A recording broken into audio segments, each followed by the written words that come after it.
Today I am at Bakkan Pond, and it's another state natural area. It's, I believe it's a backwater of the Wisconsin River, and so far we haven't been here yet. It's October, like 9th, I think, and it's in the 70s today, maybe close to 80. So I'm hoping maybe we'll see some reptiles like turtles or snakes, maybe some frogs, some amphibians, and who knows what else, I'm not sure. But waters of the Wisconsin can have all kinds of things. This is about a half an hour south of Reedsburg, just outside of Spring Green, Wisconsin.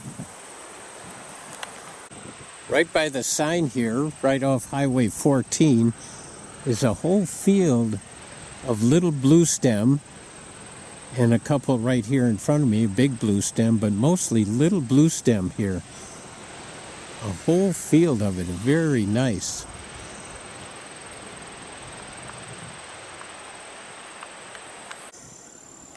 We're at the boat landing for Bakkan Pond. And this is an overview of the pond. A lot of growth out there. A lot of duckweed right here. It's very windy today. A lot of cattails. There's some open water. It's sunny but windy today. So we're going to see what we can see here. Hopefully there will be something out today. Waters are looking pretty clear here. There's lily pads. And as I say, lots of cattails. Great place for migratory birds, but I don't see any yet. It's probably a great place in the spring though for nesting birds too.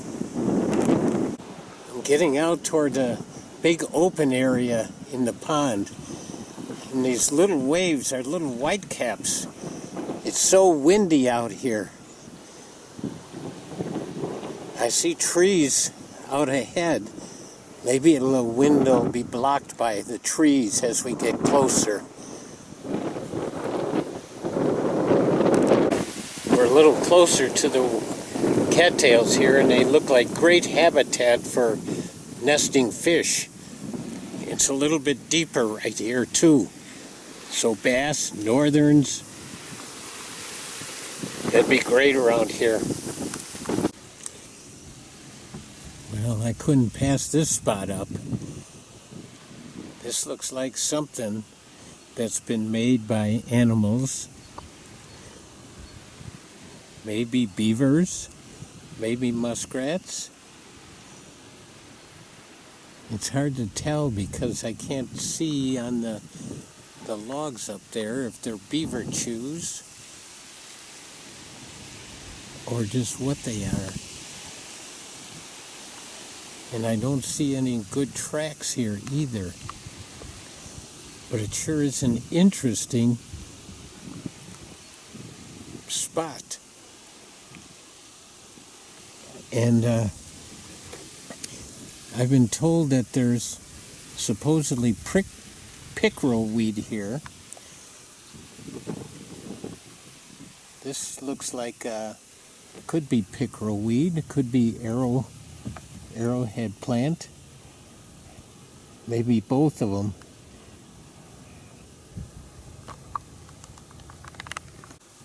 It's nice to be in a sheltered area right here where the wind is not so strong.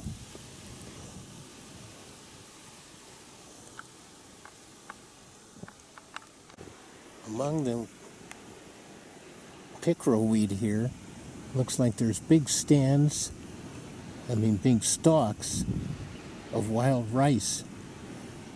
Nothing that's very crowded though, just a stalk here and there.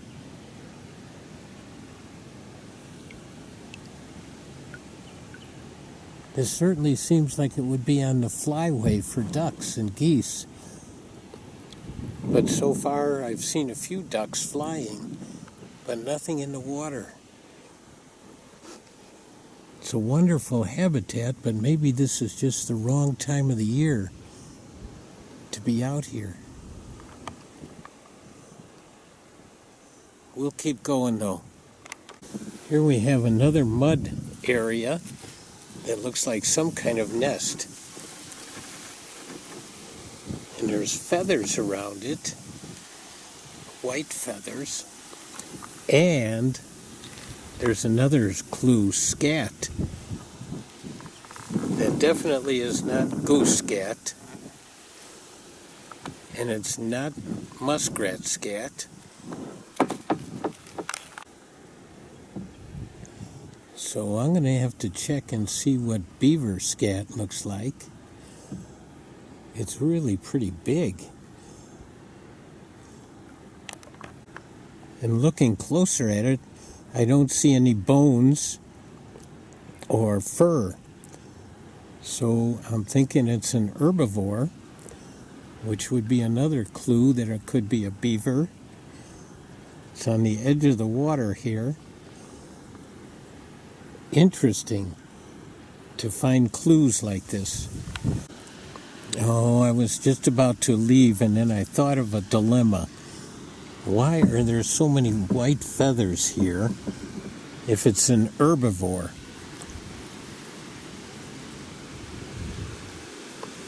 And the birds would not have scat this big.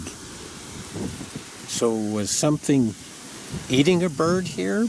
But then there'd be bones and feathers and remnants in the scat. Oh, what a dilemma this is. Oh, yeah. What is this? Maybe the birds were just resting here on the house that was built. It looks like a great resting area.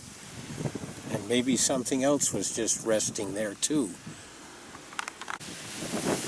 I'm going to have to look up otter scat. Maybe it could be an otter in here. I don't know if they build homes like this, though. I don't think so. Oh, so much to learn, so much to look up. We have a long straightaway here with all kinds of pickerelweed, I'm guessing, that's dead for the season here. Still no migrating birds on the water.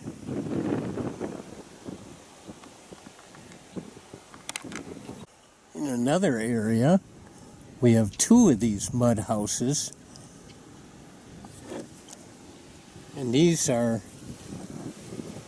much more likely to be muskrat. They look like muskrat houses to me.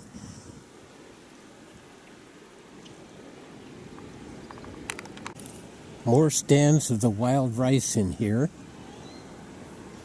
in amongst the pickerelweed.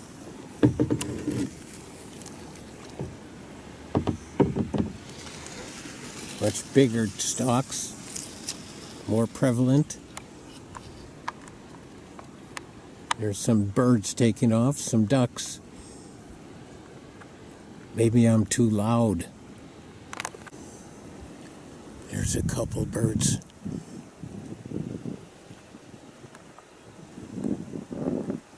They are very skittish today. A whole flock of them flew away already. I'm going to try and get a little closer.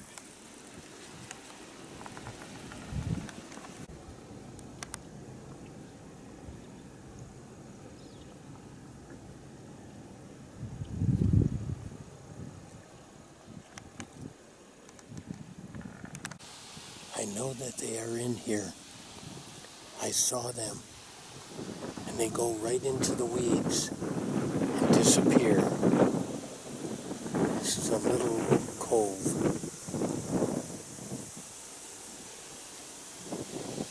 They just sensed that I was here.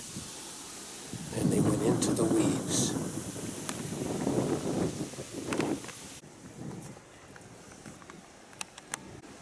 Maybe in the spring it's the time to see more in action.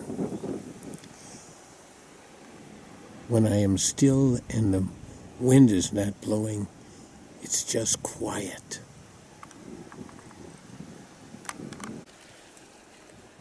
Here's one that's nervous, but hasn't flown away yet.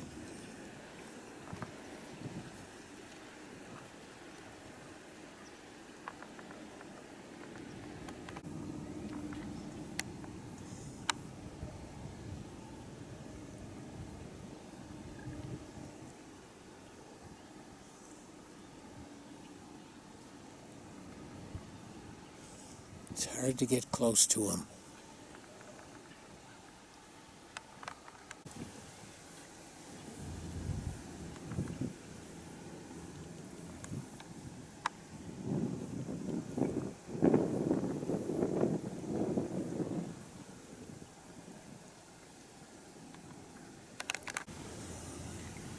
When they take off with a great flourish. They walk on the water for quite a while before they go airborne.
I'm spending so much time on them.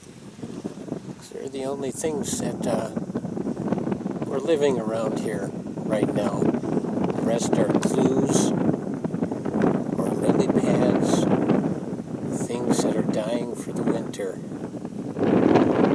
Could these be coots? I'm not a bird expert here, nor waterfowl.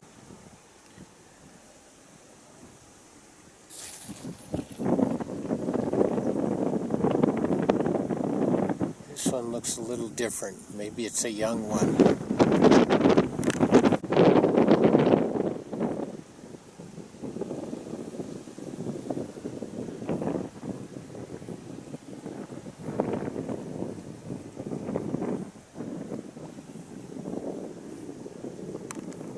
We're back to clues.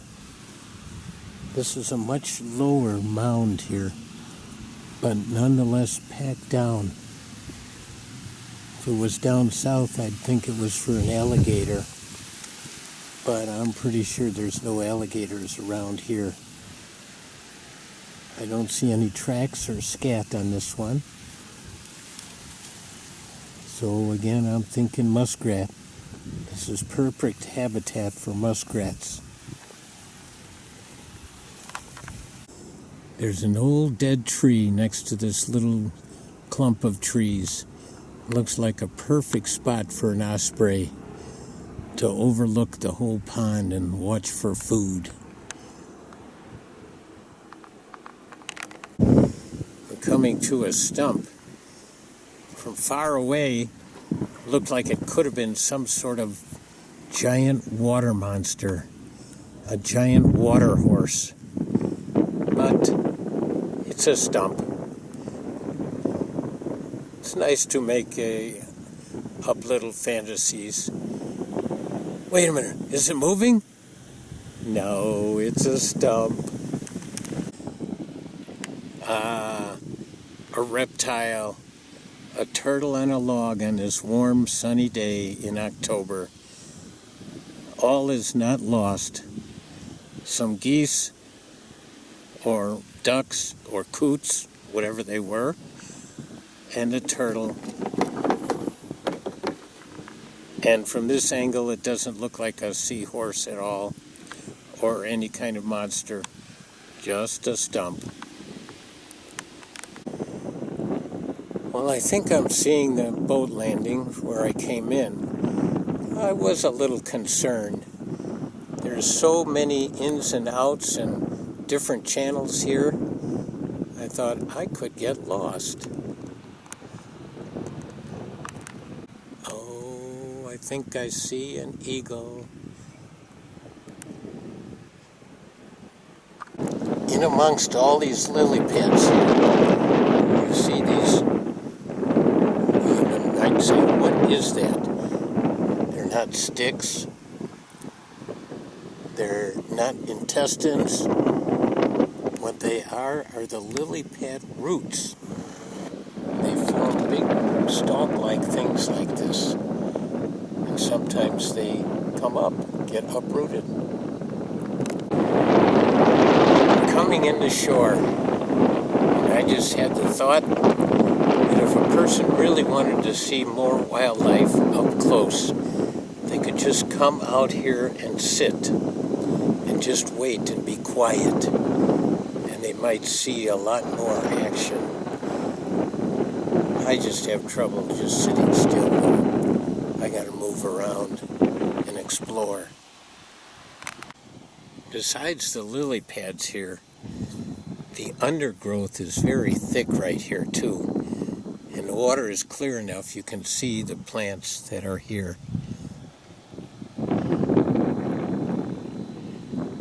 And don't forget, a lot of our oxygen comes from water plants. When they're out in the sun like this, they're producing oxygen.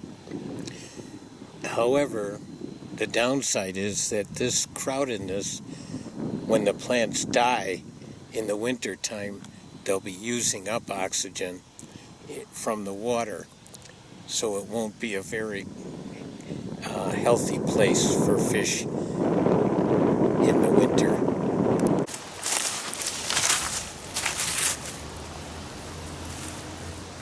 Well, we were just at Bakkan Pond, and it was great scenery and a great habitat. We didn't get to see a lot though. I think a different time of day, different season in spring, when the migratory birds are coming through and they're nesting in there, that would probably be a better time. And maybe a different time of day also. Right now we're at Smith Conservancy again, and it's always a nice stopping point.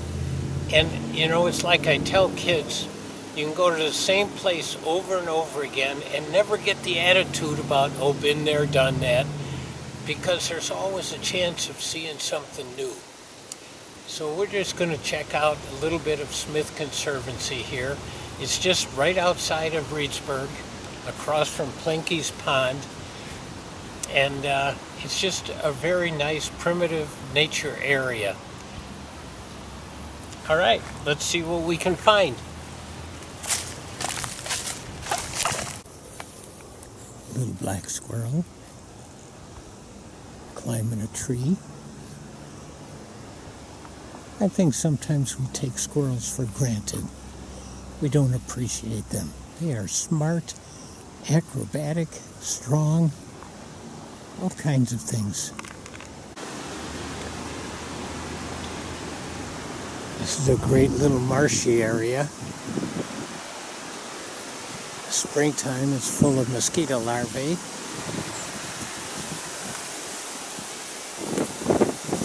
Sure is scenic though.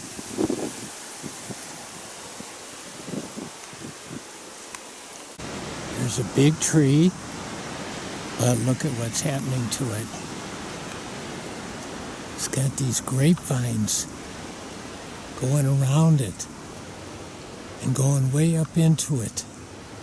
Oh my gosh, look at that.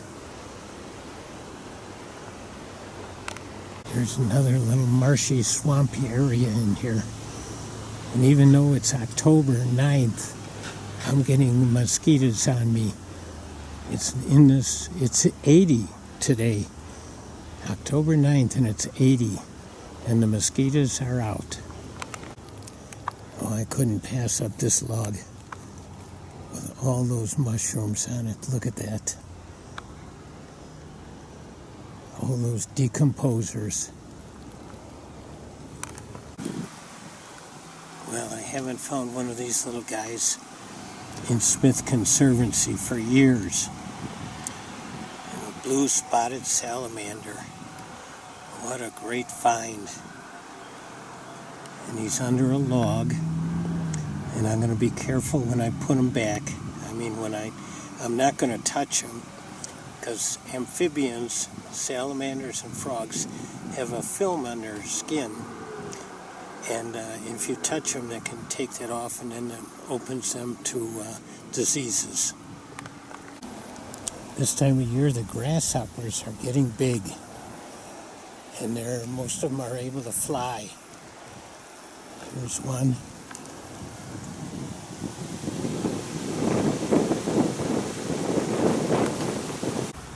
Oh, this is a banner day. A second blue spotted salamander under a board. Oh, this is wonderful. It's so good to see these little guys. They are amphibians, and they lay eggs in the water, and they have little tadpole-like babies, only they have external gills. Oh, they are so cool. Look at that. All right, again, I'm going to be very careful when I put this board back on top of them, so as not to crush him. Look at those little feet. Oh, I can't get too close. Great. Whoa, what a hole in that tree. What a hideout. That's amazing. Here's a kind of a fungus that I've never seen before. Watch.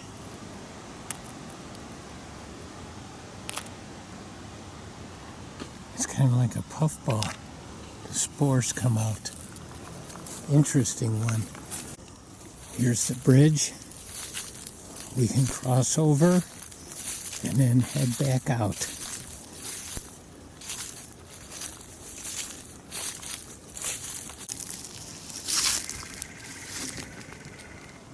Here the creek is moving.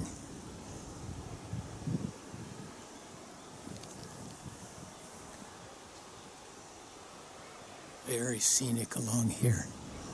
The creek and the trees and the leaves. It's great. See these holes? You may remember from previous videos, that shape of hole is indicative of the pileated woodpecker. But also, look at this tree with this big crack in it. Wow. And it's a dead one. That is amazing. This tree is so big, and it broke off. It just makes me think of a giant in the woods here. It has tumbled, broken down,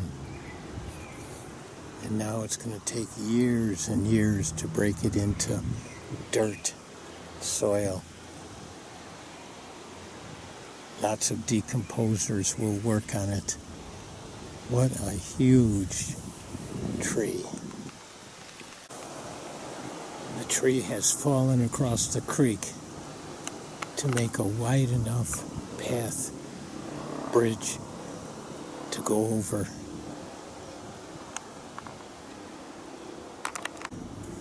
Here's another part of the tree full of decomposers, little shell fungi working on it, eating off of it, living off of it. The dragonflies are still out too. They are just amazing flyers. Each wing operates independently from the others, so they can go forward, backwards, sideways, all very quickly. Well, we've had 2 frosty nights out here at the Hartje Gourd and Pumpkin Garden, and it's killed the vines. But as you can see, there's gourds around here, and there's some that are still hidden, but they're around here. So we're gonna harvest them and take them to kindergartners, and we'll see what else is left and who else can get them. There's quite a few of them around, so this is great. It did a good job this year. Good harvest.